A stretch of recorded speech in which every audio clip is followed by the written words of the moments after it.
আমরা প্রায় দেখি বাজারের মিষ্টির দোকানগুলো আমার হিন্দু ভাইদের, সব চুল কাটে যে নাপিত, অধিকাংশ নাপিতের দোকানে কারা?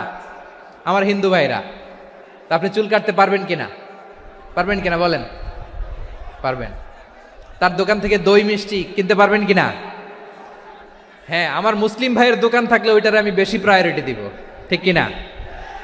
কিন্তু যদি তাদের সার্ভিস নিতে চান, প্রোডাক্ট নিতে চান, পারবেন। তার দলিল সহিহ বুখারী, আম্মা জান আয়েশা রাদিয়াল্লাহু তাআলা আনহা বলেন, ইশতারা রাসূলুল্লাহ সাল্লাল্লাহু আলাইহি ওয়াসাল্লাম মিন ইয়াহুদিয়িন তুআমান ওয়া রাহানাহু দিরআহু মিন হাদিদ। রাসূল সাল্লাল্লাহু আলাইহি ওয়াসাল্লাম এক ইহুদির কাছ থেকে, কার কাছ থেকে? নবী এক ইহুদির কাছ থেকে জব কিনেছিল, জব, বার্লি, যেটা দিয়ে রুটি বানায়। ওই জবের দাম দেওয়া টাকা পয়সা নবীর কাছে ছিল না, ফলে নবী ওনার একটা পোশাককে মর্গেজ রেখেছিলেন, মর্গেজ, বন্ধক, যে এখন এটার দাম দিতে পারবো না, কয়েক কেজি বার্লি নিয়ে যাই আর বন্ধক হিসেবে আমার জামাটা রেখে গেলাম, যেই দিন দাম দিব ওই দিন জামাটা ছুটায় নিয়ে যাব।